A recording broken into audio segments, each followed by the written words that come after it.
Hello everyone, welcome back to my channel once again. I hope you guys are doing really well. तो बढ़ते हैं यार आज के लीड कोड डेली चैलेंज की तरफ। क्वेश्चन क्या है हमारा? Reveal cards in increasing order, LeetCode 950 है ना। क्वेश्चन क्या कह रहा है कि you are given an integer array deck, okay. There is a deck of cards where every card has a unique integer, okay. तो हमारे पास एक कार्ड्स की डेक है जिसके अंदर सारे यूनिक इंटीजर मौजूद हैं। The integer on the ith card is deck of I, okay. You can order the deck in any order you want, तो हम किसी भी तरीके से हम उसको ऑर्डर कर सकते हैं। Initially all the cards start phase down, मतलब सारे कार्ड छुपे हुए हैं, हम उल्टा पलट करके रख दिए हैं, ठीक है। उसके बाद you will do the following steps repeatedly until all cards are revealed. तो हमें कुछ स्टेप्स फॉलो करने होंगे ताकि कार्ड्स को रिवील कर सकें। क्या क्या है? Take the top card of the deck, reveal it and take it out of the deck. तो पहला कार्ड हम निकालेंगे, उसके बाद उसको हम रिवील कर लेंगे और उसको डेक से हटा देंगे। ये हो गया हमारा पहला काम। दूसरा काम क्या है हमारा? अगर फिर भी कोई कार्ड वहाँ पे बच गया है तो नेक्स्ट जो होगा उसको पीछे की तरफ ले जाओ, ठीक है, वापस से पीछे की ओर पुट कर दो। उसके बाद अगले वाले कार्ड को रिवील करो। तो बेसिकली ये स्टेप लूप में चलता रहेगा। If there are still unrevealed card, go back to step 1। हाँ, now return an ordering of the deck that would reveal the cards in the increasing order, okay. तो चलो देखते हैं इसको। बेसिकली ये क्या कह रहा है, जैसे मान के चलो हमारे पास इस तरीके से है ABCD, है ना। ये मान के चलो अभी के लिए हमारे पास 5 कार्ड है। तो हमारा जो रिवीलिंग ऑर्डर होगा ना वो कुछ ऐसा सा होगा। जो पहला कार्ड हमें मिला वो रिवील हो जाएगा और दूसरा कार्ड ये मूव हो जाएगा बैक की ओर, ठीक है, ये रिवील नहीं होगा। अगेन नेक्स्ट कार्ड क्या है हमारे पास? C, ये रिवील हो जाएगा, ओके। और उसके नेक्स्ट वाला कार्ड अगेन बैक की ओर मूव हो जाएगा। देन अगेन ये हमारा रिवील हो जाएगा। उसके बाद अगेन जो बी वाला है वो बैक की ओर मूव हो जाएगा। फिर डी वाला रिवील होगा और बी के बाद अब कुछ बचा नहीं तो फाइनली बी ही रिवील हो जाएगा।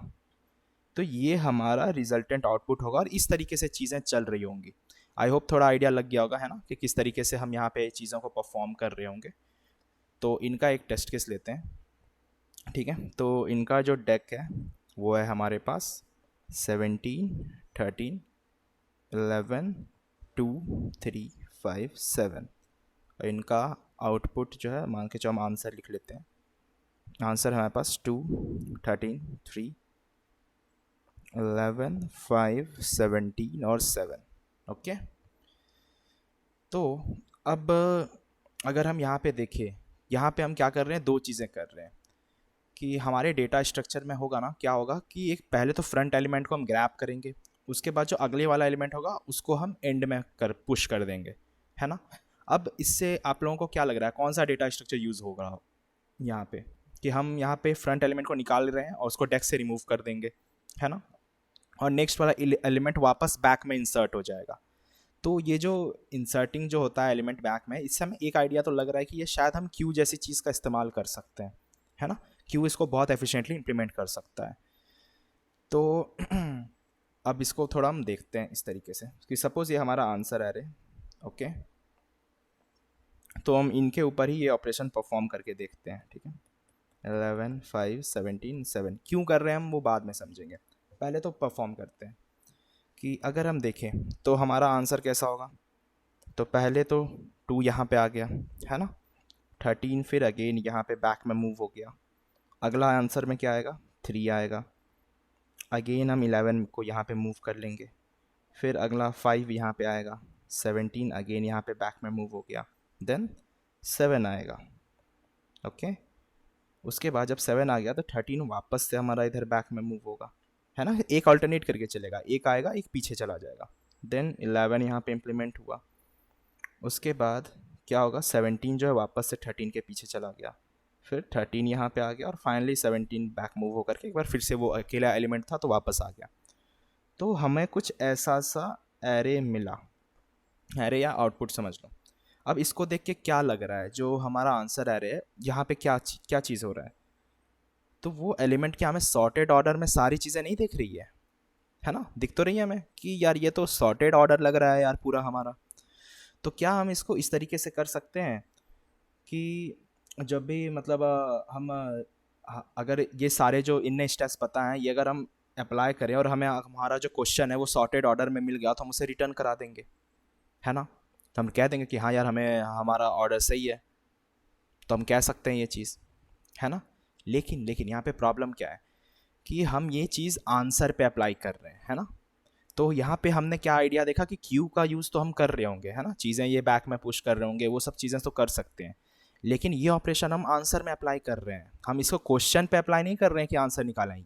और आंसर पे क्यों कर रहे हैं? क्योंकि हम वैलिडिटी चेक कर रहे हैं कि वैलिड है भी या नहीं, है ना। अब इसको थोड़ा रिवर्स वे में सोचो, ठीक है, कि ये क्यू ऑपरेशंस हमने किया, ठीक है, तो ये हमने किस पे किया? आंसर पे। तो ये हमें क्या दे रहा है? क्या हम ये कह सकते हैं कि हमें क्वेश्चन जो है वो सॉर्टेड ऑर्डर में रिप्रेजेंट करके दे रहा है ना। तो जो हमारा आंसर आया उसके ऊपर जब हम ये जो इनने ऑपरेशन दे रखे थे कि पहले वाले कार्ड को कंसीडर करो, दूसरे वाले को वापस क्यू में बैक में डाल दो, फिर अल्टरनेट एक कंसीडर करो, फिर बैक में डाल दो। तो जब ये ऑपरेशन हमने परफॉर्म किया आंसर वाले एरे में, तो ये हमें क्या रिजल्ट दे रहा है कि जो हमारा क्वेश्चन है वो सॉर्टेड ऑर्डर में है। तो इसी चीज़ को हम रिवर्स भी तो कर सकते हैं कि अगर हम आंसर से सॉर्टेड क्वेश्चन बना सकते हैं तो इसका मतलब क्वेश्चन को तो हम सॉर्ट भी कर सकते हैं और उससे आंसर भी निकाल सकते हैं। पॉइंट क्लियर हो रहा है? तो यही चीज़ है कि ये जो क्यू ऑपरेशन जो हमने किया आंसर पे, तो ये हमें सॉर्टेड क्वेश्चन ला करके दे रहा है, ठीक है। तो हम सॉर्टेड क्वेश्चन से भी हम अपने आंसर को निकाल सकते हैं, ठीक है। तो आंसर से हम एक्चुअली वैलिडेट कर रहे हैं कि हमारा जो आउटपुट होगा वो वैलिड होगा भी या नहीं, ठीक है। और ये कब वैलिड होगा? जबकि हमारा क्वेश्चन जो होगा वो सॉर्टेड या इंक्रीजिंग ऑर्डर में हो रहा होगा, ठीक है। यहाँ पे ये चीज़ें क्लियर हो गई। उसके बाद अब हम मूव करते हैं, तो हम क्या करेंगे ना, हमारा जो क्वेश्चन होगा, जो हमारा डेक है, उसे हम पहले सॉर्ट कर लेंगे। तो वो कुछ ऐसा सा आ जाएगा 7, 11, 13 और 17, ठीक है। अब इनको इंडिसेस दे देते हैं यहाँ पे 0, 1, 2, 3, 4, 5, 6, ओके। अब ये हमारा सॉर्टेड है। तो अब हमें इससे आउटपुट बनाना पड़ेगा। हमने डेक को सॉर्ट कर लिया, हमें ये आइडिया कहाँ से लगा? ऊपर से लग गया। कैसे लगा ये मैं बता चुका हूँ, अगर नहीं आया तो स्टिल आप दोबारा से देखना ये वाला पार्ट, ठीक है। तो अब हम एक अपना ये सपोज ये एरे बनाते हैं, ठीक है, ऐसा सा है, ओके। अब देखो इनको भी इंडिसेस दे देते हैं 0, 1, 2, 3, 4, 5 और एक बना लेते हैं 6, परफेक्ट। तो अब हम क्या करेंगे ना, हम सेम चीज़ को रिवर्स ऑर्डर में अप्लाई करेंगे, ठीक है। तो अब हम देखेंगे, अब हम क्या देख रहे थे कि इन चीज़ों को अल्टरनेट ऑर्डर में हम डाल रहे थे, राइट। तो यहाँ पे वही तो हम कर रहे थे। तो क्या हम ये कह सकते हैं कि जैसे पहले वाले पे, मतलब ये जितने एलिमेंट थे, तो पहले वाले 0th पोजीशन पे हम 2 डाल सकते हैं, है ना। फिर यहाँ पे कुछ नहीं डालेंगे, यहाँ पे 3 डाल सकते हैं, फिर यहाँ पे कुछ नहीं जाएगा, यहाँ पे 5 जाएगा, है ना। तो एक एक स्कीप करके जा रही होगी चीज़ें। तो यहाँ पे 7 हो गया। और अभी तक अगर हम देखें तो हम ऐसा ही कुछ देख रहे थे कि ऑल्टरनेट वे में हम चीज़ों को डाल रहे होंगे, है ना। लेकिन अब प्रॉब्लम कहाँ पे आएगी, ठीक है। तो यहाँ तक तो ठीक है कि हम एक एलिमेंट को डाल रहे होंगे, एक को स्कीप कर रहे होंगे, राइट। एक मतलब जो हमारा आंसर आ रहा होगा उसके अंदर कि एक एक एलिमेंट को एक एक गैप दे करके हम चीज़ों को डाल रहे होंगे, ठीक है। अब क्यों कर रहे हैं? क्योंकि ऑफकोर्स अगला एलिमेंट जो होगा वो पीछे जाएगा, है ना, बैक में जाके इंसर्ट हो जाएगा। तो वो सेम ऑर्डर को हम फॉलो करते हुए चलेंगे कि, और यहाँ तक अभी हमें चीज़ें ईजी लग रही होगी कि हम एक चीज़ों को स्कीप कर रहे होंगे, उसको अगले इंडेक्स पे डाल रहे होंगे, ठीक है। तो टेक्निकली तो ये सही लग रहा है कि हाँ यार ठीक है, जो हमारा ऑर्डर था हमने देखा कि सॉर्टेड ऑर्डर में भी अगर हम रिवर्स तरीका यूज़ करके करें तो हमें आंसर मिल सकता है ना। तो हमने सॉर्ट कर लिया और वही हम पुट कर रहे हैं, राइट। तो अब टेक्निकली तो ठीक है, लेकिन अब यहाँ पे एक सवाल आएगा कि क्या अब हमारा अगला कौन सा एलिमेंट है? 11 है। तो हम कह सकते हैं फिर उस तरीके से तो कि 1 वाले पोजीशन पे 11 को डाल दो, है ना, उस तरीके से कह सकते हैं। तो क्या हम यहाँ पे इस एलिमेंट को डाल सकते हैं? लेकिन अब क्या है ना, ये सही हो सकता है, करे हो सकता है सही हो, लेकिन मे बी कि ये गलत भी हो, ठीक है। क्योंकि हमारा मेन एम क्या था, हमें क्यू के पैटर्न को फॉलो करना है, ओके। और अगर हम देखें तो यहाँ पे हम क्यू के पैटर्न को फॉलो नहीं कर रहे हैं। क्यू का पैटर्न क्या था कि पहले एलिमेंट को पुट करो, उसके नेक्स्ट एलिमेंट को वापस से इंसर्ट करो। तो क्यू का जो पैटर्न होगा ना वो एक्चुअली हम यहाँ पे फॉलो नहीं कर रहे हैं। तो अब इसको सॉल्व कैसे करेंगे, है ना। तो यहाँ पे हम इस्तेमाल करेंगे ना इंडेक्सेस का। तो जो हमारे इंडेक्सेस होगी ना, हम उस चीज़ का यूज़ करेंगे। तो हमारी इंडेक्सेस क्या थी? 0, 1, 2, 3, 4, 5 और 6। तो ये हमारे इंडेक्सेस थे, तो उसका हम यूज़ करेंगे। अब हम क्या करेंगे ना, हम इन इंडेक्सेस को लेंगे और इंडेक्सेस के थ्रू अपने एलिमेंट्स को फिल करेंगे, ओके। एज हमें सारे एलिमेंट्स को सिक्वेंशियली फील करना है यहाँ पे। तो हम ये जो आईडी है ना एलिमेंट्स को, वो हम क्यू के फॉर्म में यूज़ करेंगे। तो ये जो आईडी जो मैंने लिखा, इसे ही हम क्यू के फॉर्म में रिप्रेजेंट कर रहे होंगे। अब कैसे, तो देखते हैं। तो मान के चलो ये हमारा आंसर एरे है, ओके। तो है ना, सपोज ऐसा सा है, ओके। तो हम अब देखो हम क्या करेंगे ना, जो हमारा एरे था, क्या था, हाँ ये यही वाला है ना। तो 2 3 5 7 11 13 17, ओके। तो हम क्या करेंगे, हम देखेंगे कि जीरोथ एलिमेंट पे तो कोई इशू नहीं है, पहला एलिमेंट तो हम यहाँ पे 2 फिल कर सकते हैं, ओके। उसके बाद हम क्या करेंगे ना, अगला एलिमेंट कौन सा है, 3, राइट।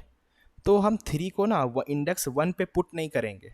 हम क्या करेंगे ना, इंडेक्स 1 को उठा के इसी क्यूब, ये क्यूब के फॉर्म में रिप्रेजेंट करेंगे, और इस 1 को हम इंडेक्सेस के ही थ्रू पीछे डाल देंगे, ओके।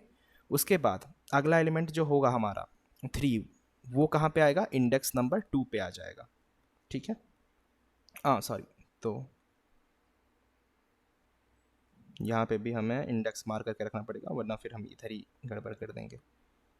तो नेक्स्ट एलिमेंट हमारा जो था 3, वो यहाँ पे आ जाएगा, ठीक है। और ये जो आईडी है ना, ये चेंज होती जाएगी। मतलब कैसे होगी, 0 1 2 3 4 5 6। तो हमने क्या किया, 0 पे एलिमेंट 2 डाल दिया है, तो 0 यहाँ पे आ गया, ठीक है, 0 ख़त्म हो चुका है। उसके बाद जो हमारा 1 होगा, वो यहाँ से रिमूव होकर के इसी में क्यू में पीछे इंसर्ट हो गया। अब जो हमारा अगला एलिमेंट आएगा, वो कहाँ इंसर्ट हुआ, 2 पे, है ना। तो 2 हमारा, 2 इंडेक्स हमारा यूज़ हो चुका है, ओके। अब जब हम इस इंडेक्स पे एलिमेंट फिल किए, तो नेक्स्ट एलिमेंट कौन सा है, 3। तो 3 यहाँ से रिमूव होके अगेन बैक में आ जाएगा, ठीक है। उसके बाद हमारा अगला एलिमेंट क्या है यहाँ पे, तो 5 है। तो 5 हमारा कहाँ पे आ गया, 4 वाले इंडेक्स पे आ गया, ठीक है। तो 4 इंडेक्स को भी हमने यूज़ कर लिया, और जब 4 यूज़ किया तो 5 हमारा बैक में आ गया। इसलिए यहाँ में देखो, मैंने डबल क्रॉस और एक क्रॉस कर रहा हूँ कि पीछे कौन जा रहा है, सिंगल क्रॉस वाला, और जो डबल क्रॉस है वो हमने यूज़ किया हुआ है, ओके। अब देखो अगला एलिमेंट कौन सा है 5 के बाद, तो 7 है हमारे पास। अब 7 कौन से पे जाएगा, 6 वाले इंडेक्स पे। तो 6 वाले इंडेक्स को यूज़ करेंगे, हमने 7 डाल दिया। अब देखो वापस से क्या हो रहा है, अब जब हम इसको अल्टरनेट चलेगा, तो 1 अगेन यहाँ से रिमूव होगा, और 1 पीछे आ जाएगा, ठीक है। अब एक सेकेंड देना मुझे,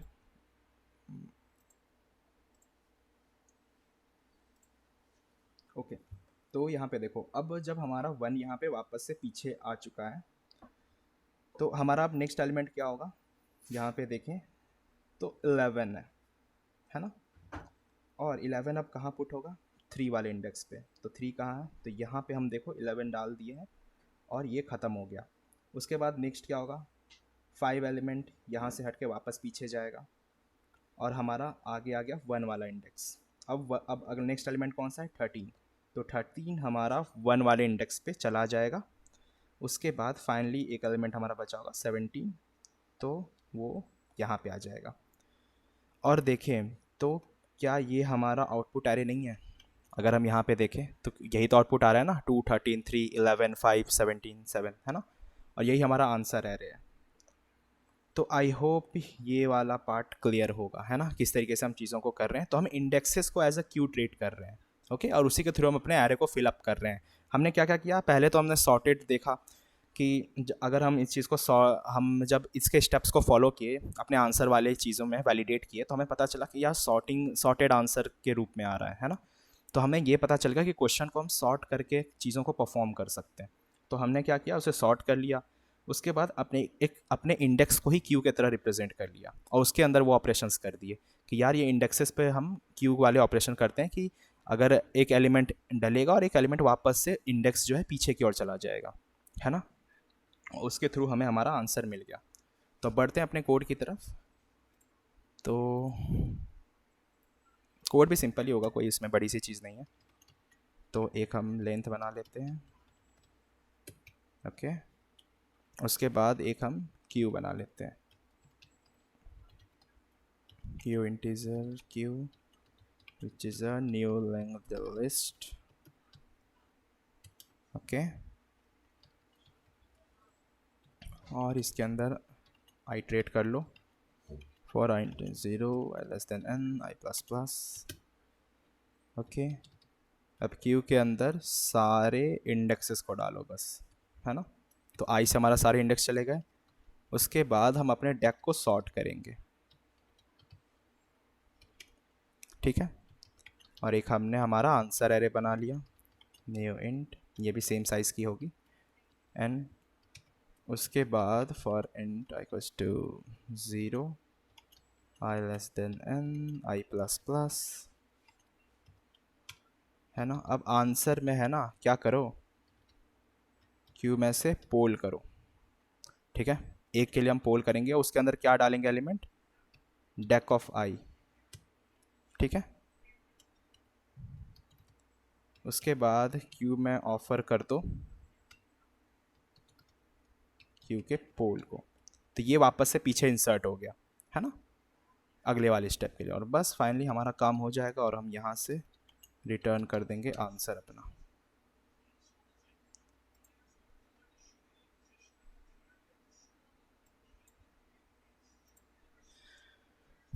सबमिट करके देखते हैं। ओके, तो हमारा कोड यहाँ पे चल रहा है और हमारी स्ट्रीक 140 डेज़ की हो गई है। तो आई होप ये पूरा क्वेश्चन क्लियर होगा, है ना, इसमें किसी भी पार्ट में डाउट नहीं होनी चाहिए, क्योंकि इस वाले में हमें मेन था समझना कि किस तरीके से चीज़ें चल रही है। तो हम पहले क्या किए ना, हम रिवर्स ऑर्डर की तरफ फॉलो किए कि पहले आंसर से ही निकाल लिए चीज़ों को, कि आंसर को पहले वैलिडेट करके देखते हैं क्या आ रहा है। तो हमें उस सेम स्टेप से पता चल गया कि हमारे क्वेश्चन ही सॉर्टेड ऑर्डर में मिल रहा है। तो हमें ये पता चल गया कि अगर इसके थ्रू हम सॉर्टेड ऑर्डर को पा सकते हैं तो सॉर्टेड ऑर्डर से हम आंसर भी निकाल सकते हैं। तो बस उसी तरीके का यूज़ हमने किया यहाँ पे।